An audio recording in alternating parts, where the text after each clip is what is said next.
5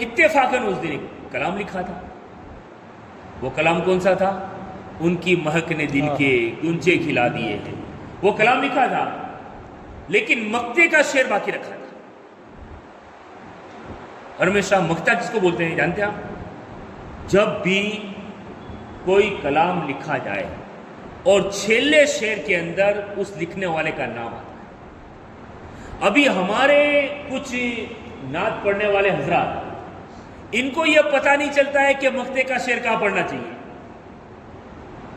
اور جو من میں آتا ہے اسے پڑھ دیتے. لیکن نعت کا حق، تعریف نبی تو ہے، لیکن نعت کا حق یہ ہے کہ مقتے کا شعر سب سے آخر میں پڑھا جائے، اور وہ شعر پڑھ لیا جائے، اس کے بعد دوسرا کوئی شعر بھی نہ لیا جائے. اس لیے کہ اہل علم بیٹھے ہوتے ہیں تو ان کو خیال پڑ جاتا ہے کہ بھئی یہ آخری شعر ہے. لیکن ہمارے لوگ جو ابھی وہ نئے نثاری جو نعتیں پڑھنا سیکھے نا، اچھی بات ہے، نبی کی نعت پڑھتے میں اس کا انکار نہیں کرتا ہوں، لیکن ان کو یہ پتہ نہیں ہوتا ہے کہ کون سا شعر کہاں پڑھنا چاہیے. مقتے کا شعر جو آخری شعر جس میں وہ نعت لکھنے والے کا نام ہوتا ہے، اس کو مقتے کا شعر، اور وہ آخر میں پڑھنا چاہیے. اس کے بعد کوئی شعر عموماً نہیں پڑھنا چاہیے. وہ پہلے والا جو ہوتا ہے نا، بس اسی کو ریپیٹ کر کے اپنے کلام کو ختم کر دینا چاہیے. تو اعلیٰ حضرت نے مقتے کا شعر نہیں لکھا تھا، یہ کلام لکھا تھا. ان کی مہک نے دل کے گنچے کھلا دیے ہیں، یہ پورا شعر لکھا اور وہ پورا کلام لکھا، اور آخری مقتے کا شعر نے دیا اور کہا کہ آپ جاتے ہو داغ دہلوی کے پاس تو میرا بھی کلام لے جاؤ اور بتا دینا. علامہ حسن رضا خان نے اپنے شعر، اپنے جو کلام بتا دیے، اور پھر کہا کہ میرے بھائی ہیں، میرے بھائی نے بھی کلام لکھا ہے، اور ان کی یہ خواہش ہے کہ ان کا کلام بھی آپ چیک کر لیں. داغ دہلوی نے پورا کلام کو پڑھا، ایک مرتبہ نہیں کئی مرتبہ پڑھا، اور کئی مرتبہ پڑھنے کے بعد پھر قلم کو اٹھائی، اور قلم کے اٹھا کر کے، کیوں؟ اس لیے کہ مقتے کا شعر باقی تھا. تو مقتے کا شعر داغ دہلوی نے لکھا اور یہ کہا کہ ملک سخن کی شاہی تم کو رضا مسلم، جس سمت آ گئے ہیں سکے بٹھا دیے ہیں. یہ کب لکھا گیا؟ اس وقت 100 سال پہلے. لکھنے والے کوئی عام انسان نہیں تھا، بڑا علم سے بھرا ہوا آدمی تھا. اب کچھ دیکھا ہوگا تب تو کہا ہوگا کہ احمد رضا کی یہ شان ہے کہ جس سمت، مطلب جس وہ ملک سخن کی شاہی تم کو رضا مسلم، جس سمت آ گئے ہیں سکے بٹھا دیے ہیں. کہنے کا مطلب یہ تھا کہ شعر و شاعری کی دنیا میں اگر دیکھیں تو سب سے زیادہ سکے شعر و شاعری کی دنیا کے اندر امام احمد رضا کے نظر آئے. تو اب کسی نے لکھا، احمد رضا نے خود نے تھوڑی لکھا ہے، تو پھر کیا جلن ہونا یہ ویوہارک ہے؟ بالکل بیکار ہے. لیکن اتنا یاد رکھیں، جب عشق نبی میں کوئی اپنے آپ کو گم کر دیتا ہے نا، پھر دنیا کتنی بھی مخالفت کرے، اللہ رب العزت ہمیشہ ان کے نام کو جگمگتا اور چمکتا ہوا رکھا کرتا ہے. تو اعلیٰ حضرت کی یہ شان ہے. دنیا سے گئے 107 سال ہوئے، غالباً 107واں عرس ہے آپ کا، لیکن آج بھی دنیا میں نام چمک رہا ہے اور قیامت تک چمکتا رہے گا. اس لیے کہ انہوں نے اپنی پوری زندگی صرف ناموس رسول کے اوپر وقف کر دی تھی، اور 1300 کتابیں آپ نے 65 سال یا 68 سال اسلامی تاریخ اور انگریزی تاریخ کے اعتبار سے سال میں آگے پیچھے ہوتا ہے 2-3 سال میں، کیونکہ ہمارے جو سال ہوتے ہیں ہجری کے وہ 29 یا 30 سے ہوتے ہیں زیادہ تر مہینے، اور وہاں 31 سے بھی ہوتے ہیں. تو اس کے حساب سے ہر سال میں مطلب ایک سال میں کیا بولتے 6-7 دن آگے پیچھے ہوتے ہیں. تو اس کے اعتبار سے انگریزی اعتبار اور مسلم کے اعتبار سے 65-68 سال کی عمر ہوتی ہے. اتنے سالوں میں آپ نے 1300 کتابیں لکھ کر کے امت کے حوالے کی ہے، اور کیسا بھی پیچیدہ سے پیچیدہ مسئلہ جب کسی عالم کو نظر نہ آئے، میرے امام کی فتوی رضویہ کھول لے گا تو ہر چیز کا حل فتوی رضویہ کے اندر آپ کو نظر آئے گا. بہرحال تو اعلیٰ حضرت کی وہ شان ہے. مختصر یہ کہ آپ نے اپنی پوری زندگی سرکار کی سیرت کے ڈھانچے میں سما دی تھی. جو سرکار کی زندگی کے پہلو تھے نا، ان سارے پہلوؤں کو اپنایا. تو کیوں نہیں اپنائیں گے؟ آخری بات کہ آپ کے والد بزرگوار سرکار اعلیٰ حضرت 10 شوال کو، یہ 25 صفر ہے، وہ آپ کی وصال کی تاریخ ہے. پیدائش تاریخ 10 شوال ہے. 1856 میں آپ دنیا کے اندر جلوہ گر ہوئے، اور اسلامی کے اعتبار سے 10 شوال سن ہجری 1272 میں دنیا کے اندر آئے. اور مجدد کے لیے ضروری بھی ہے، مجدد کی لائف ایسی ہوگی کہ جو صدی ختم ہو رہی ہے نا اس کے کچھ سال اس کی زندگی میں، اور جو صدی شروع ہو رہی ہے اس کے کچھ سال اس کی زندگی، دونوں صدیوں کے بیچ میں مجدد آیا کرتا ہے. اور اعلیٰ حضرت کب آئے؟ 1272 میں، اور 1325-30 کے درمیان آپ 1340-45 کے درمیان آپ کی وفات ہوئی. مطلب کہ 65 سال کم و بیش آپ کی زندگی رہی ہے. لیکن وہ اعلیٰ حضرت دنیا کے اندر جلوہ گر ہوئے. آنے سے پہلے آپ کے والد بزرگوار علامہ نقی علی خان، آپ کے ابا، سرکار اعلیٰ حضرت کے پیدا ہونے سے پہلے خواب دیکھا، اور خواب دیکھا وہ کسی کو نہیں بتایا، بس سپنا دیکھ کر کے، خواب دیکھ کر کے خوش، ہمیشہ خوش رہتے. لیکن یہ خواب دیکھنے کے بعد آپ اپنے ابا یعنی علامہ رضا علی خان اعلیٰ حضرت کے دادا کے پاس گئے. کون؟ اعلیٰ حضرت کے ابا. اور کہا کہ وہ بھی بڑے ولی تھے، عالم دین تھے. کہا کہ میں نے یہ خواب دیکھا. آپ نے فرمایا کہ تیرا اگر یہ خواب سچا ہے تو تیری پشت سے ایک بیٹا ہوگا اور دنیا کا سب سے بڑا عالم دین ہوگا، اور اس کے شہرے اور اس کے چرچے مشرق سے لے کر کے مغرب تک ہوں گے. جس باپ کو ایسی بشارت ہوئی بیٹے کے پیدا ہونے سے پہلے، بہرحال سرکار اعلیٰ حضرت دنیا کے اندر جلوہ گر ہوئے. 4.5 سال کی عمر میں آپ نے قرآن پاک کو مکمل ناظرہ ختم فرمایا. ہمارے 4.5 برس کے بیٹے ہیں نا، بچے ہمارے، برا مت لگائیے گا، سب کی بات کر رہا ہوں، چاہے میرے بھی. 4 برس کے ہمارے بچے کو یہ بھی خبر نہیں ہوتی ہے کہ کہاں پیشاب کرنی چاہیے، کہاں نہیں کرنی چاہیے. کیا عمر ہوتی ہے؟ 4-4.5 سال کی. آج اسکولوں میں اور مدرسوں میں داخلے بھی نہیں ہوتے. لیکن وہ میرے امام کی کرامت کہوں تو غلط نہیں ہے کہ وہ امام نے 4.5 سال سے پہلے تو قرآن پاک مکمل آپ نے ناظرہ ختم فرما لیا تھا. اور ایسی شان کہ 14 سال کی عمر میں ذمہ دار مفتی بن کر کے آپ نے فتویٰ دے دیا تھا. ہاں 14 برس کا چھوکرا اگر کوئی مسئلہ بتاوے نا تو بھی کوئی نہیں مانے گا. لیکن وہ مجدد ہوتا ہے. اللہ اس کے سر کے اوپر کرامتوں کا تاج رکھ کر کے دنیا کے اندر بھیجا کرتا ہے. پھر آپ نے وہ ناموں سے رسالت کے اوپر جو حملے ہوئے تھے، اور میں آپ سے کہتا ہوں سنیوں، کوشش کرو ایسے بزرگوں کی جن کے احسان کے تلے ہم سر سے پیر تک دبے ہوئے ہیں. بڑا افسوس، میں نے گزشتہ محفل میں بھی کہا تھا، مجھے تو دیلواڑہ کی زمین پہ بڑا 6 مہینے میں بڑا افسوس ہوا کہ گنے چنے سنی بھی اتنے نہیں ہیں، گنے چنے سنی بھی نہیں ہیں کہ لاکھوں کی نیازیں کھلانے والوں کے مقابلے میں کم سے کم 2000 روپیہ خرچ کر کے کہیں بڑی محفل رکھ دیں. جانتے ہیں ابھی بارو شریف آ رہی ہے نا، 25 تاریخ ہو گئی، 5 دن کے بعد بارو شریف کا چاند. جانتے ہیں آپ بارو شریف میں جو جھنڈے لے کے نکلتے ہو نا، وہ بھی میرے امام کا صدقہ ہے. ورنہ بہت کوششیں کی گئی تھی کہ بارو شریف کو مٹا دیا جائے، اس کے جلوس کو مٹا دیے جائے، بارو شریف کے چرچے بند کر دیے جائے، بڑی کوششیں کی تھی. لیکن آج بھی بارو شریف کے جو جلوس نکل رہے ہیں، ہم جھنڈے ہاتھ میں لے کر کے گھوم رہے ہیں، اپنے گھروں پہ جو لائٹنگیں لگا رہے ہیں، اپنے گھروں پہ جو پرچم لگا رہے ہیں، یہ سب کے سب اعلیٰ حضرت کا صدقہ ہے. اس لیے کہ لوگوں کو یہ بتایا کہ نبی کی میلاد منانا یہ شرک و بدعت نہیں ہے، بلکہ اللہ اور اس کے رسول کی خوشنودی کا سبب ہے. یہ امام نے بتایا ہے. تو آج ہم ثابت قدم ہیں. اتنا بڑا امام جس نے ہمارے ایمان کی حفاظت فرمائی، اس امام کے نام کے اوپر پورے گاؤں میں کوئی ایسا نہیں ہے کہ اس امام کے نام کی ایک محفل کو سجائے.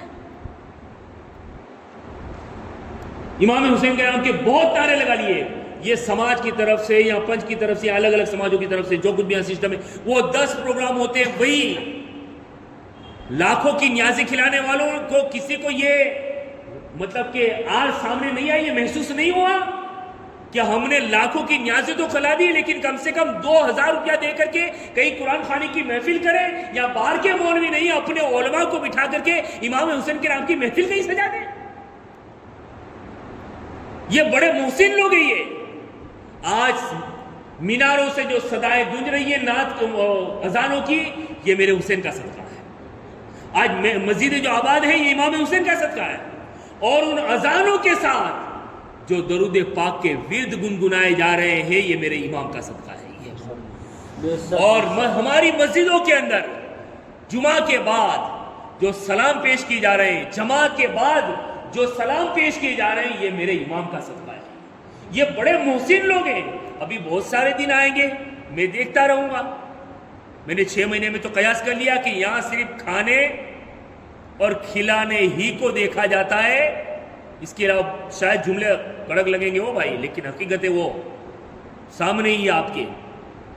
اگر دیگے چلاتے دال چاول کرتے ہوئے تو شاید خرچہ کم ہوتا ہوگا. اگر پاڑے کی اخنی کی اگر مٹن کی دیگے چڑھتی ہے تو میرے خیال سے پورے گاؤں کو کھلاتے ہوئے ہزاروں میں نہیں ہوتا ہوگا, لاکھ پلس ہی ہوتا ہوگا. تو لاکھوں روپیہ خرچ کرنے والوں کو کیا یہ توفیق نہیں ہوتی ہے کہ جس کے نام کی نیاز کھلائی ہے کم سے کم شام کو اس کے نام کی محفل بھی تو سجا دیں؟ اس میں رس نہیں ہے کسی کو, اس میں دلچسپی نہیں ہے. عجیب حال ہے. کیا یہی سنیت ہے ہماری؟ اور کیا امام نے اسی لیے سنیت کی حفاظت کر کے ہم تک پہنچایا ہے؟ کوشش کریں اپنے ضمیر کو کبھی جوڑنے کی کوشش کریں گے, ورنہ ان محسنوں کے احسان اگر ہم کو واقعی رہے نا, اگر مکمل احسان کا بدلہ تو ادا نہیں کر سکتے لیکن ان کا شکریہ ادا کرنے کے لیے ہم نے خراج پیش نہ کیا نا, قیامت کے لیے وہ ہم سے سوال کریں گے, وہ ہم سے پوچھیں گے. تو یہ آج کا دن سیدی سرکار, آنے والا دن, آج کی رات سیدی سرکار اعلیٰ حضرت کی عرس کی رات ہے, آپ کی وصال کی رات ہے. بس اسی سے اندازہ لگا لیجئے کہ اپنے وقت کا اتنا بڑا سید اللہ کا ولی جمعہ کے روز وضو کر رہا ہے, 25 صفر جمعہ کے روز وضو کر رہا ہے, اور وضو کرتے کرتے آنکھوں سے آنسو جاری ہے, آنسو جا رہے ہیں. کسی پوچھنے والے نے پوچھا کہ حضور وضو کرتے کرتے رونے کی وجہ, تو آپ نے فرمایا میں اپنی آنکھوں سے دیکھ رہا ہوں کہ فرشتے قطب الارشاد کا جنازہ آسمان پہ لے کر کے جاتے ہوئے نظر آ رہے ہیں. اور وہ کون تھا؟ قطب الارشاد کس کو کہا گیا؟ اعلیٰ حضرت کو کہا گیا. اور یہ کس نے کہا تھا؟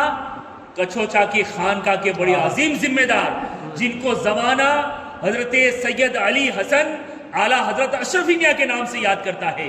انہوں نے وضو کرتے کرتے کہا کہ میں اپنی آنکھوں سے دیکھ رہا ہوں کہ قطب الارشاد کا جنازہ فرشتے اپنے کندھے پہ لے کر کے آسمانی دنیا پہ جاتے ہوئے نظر آ رہے ہیں. تحقیق کی گئی تو پتہ چلا 25 صفر کو جمعہ کی نماز کے بعد کا جو وقت تھا, اس وقت میں کسی اور کا انتقال نہیں ہوا تھا, تاجدار بریلی سیدی سرکار اعلیٰ حضرت کا وصال ہوا تھا. اور یہ اعلیٰ حضرت کے جنازہ فرشتوں کے کندھوں پہ جاتے ہوئے اللہ کا ولی دیکھتا ہوا نظر. یہ اعلیٰ حضرت کی شان ہے. ہم نے سمجھا کیا اعلیٰ حضرت کو؟ لوگ آ کر کے ابھی 2-3 پلٹ کے تو مجھے بھٹکا گئے, لیکن اللہ کا شکر ہے سلیمان شاہ کا کرم ہے اپنے اوپر تو, اور بہت سارے ولیوں کا کرم ہے کہ اگر نقلی نہیں تو عقلی دلیل بھی اپنے ذہن میں فوراً آ جاتی ہے اور جواب اپنے تھوپ ہی دیتے ہیں. 2 لوگوں نے مجھے میرے سامنے لوگوں نے کہا کہ اعلیٰ حضرت کہنا ضروری ہے. ایک سوال ایسا تھا, اور ایک سوال تو تھوڑا پیچیدگی والا سوال تھا, وہ آپ کے سامنے رکھنا مناسب نہیں ہے, لیکن الحمدللہ جواب دے دیا گیا. اور آج بھی وہ سامنے ملتا ہے تو سلام ضرور کرتا ہے, اور حق حق رہتا ہے. اس ذہن میں رکھیے اس چیز کو, حق حق ہی رہنے والا ہے. اور میرے امام کی بے شمار خدمات ہیں جس کو ہم فراموش نہیں کر سکتے ہیں. ہمیں چاہیے آنے والا دن, کل کا دن ان کی وصال کا دن ہے, وفات کا دن ہے, کل ضرور اپنے اپنے گھروں میں فاتحہ خوانی کرانے کی کوشش کریں. کیوں کہ ہم سلام پڑھتے ہیں وہ بھی میرے امام کا صدقہ ہے. سبحان اللہ. یہ محفلیں سجاتے ہیں وہ بھی میرے امام کا صدقہ ہے. بلکہ میں یوں کہوں کہ ہمارے ماں باپ مر جاتے ہیں اور ان کی زیارتیں ان کے 40 وغیرہ کرتے ہیں, اور ان کے ایصال ثواب کے لیے جو ہم میلادیں رکھتے ہیں یہ بھی میرے امام کا صدقہ ہے. ورنہ تو عقیدہ گھڑ دیا گیا تھا کہ میلاد شرک و بدعت, اور شرک جانتے ہو کیا ہوتا ہے؟ کافر سے بھی بدتر ہو جاتا ہے. شرک جو ہے نا وہ کفر سے بھی بدتر درجے میں. تو یہاں تو یہ تھوک دیا گیا تھا کھڑے کھڑے نبی پہ سلام پڑھو تو شرک و بدعت، مطلب سلام پڑھ لے تو کافر ہو گئے. یہ ان ساری چیزوں کا جواب اگر دیا ہے اور پھر تنہا نہیں دیا ہو، یہ بھی ذہن میں رکھیے گا. یہ سارے عقیدوں کو لے کر کے میرا امام پہنچا حرمین طیبین، اور مکہ اور مدینہ کے مفتیوں کی فتوے لکھنے کے بعد مکہ اور مدینہ کے مفتیوں کی دستخط کروائی، پہلے پڑھنے کے لیے دیا کیا یہ صحیح ہے. انہوں نے یہ کہا، تصدیق کی کہ احمد رضا نے جو کچھ بھی جواب لکھے فتوے لکھے ہیں وہ قرآن و حدیث کی روشنی میں ہے، ہم اس کی تصدیق کرتے ہیں.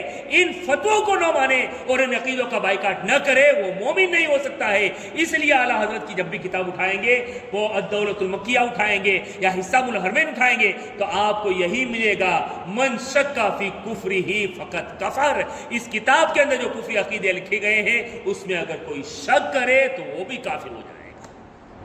اتنی ہماری ایمان کی حفاظت سرکار اعلیٰ حضرت نے فرمائی. مختصر یہ وقت ہو گیا، آنے والے کل میں اپنے ضرور فاتحہ کرنے کی کوشش کریں. اللہ رب العزت ہمیں سرکار اعلیٰ حضرت کے فیضان سے مالا مال فرمائے. وآخر دعوانا الحمدللہ رب العالمین. صلاۃ والسلام.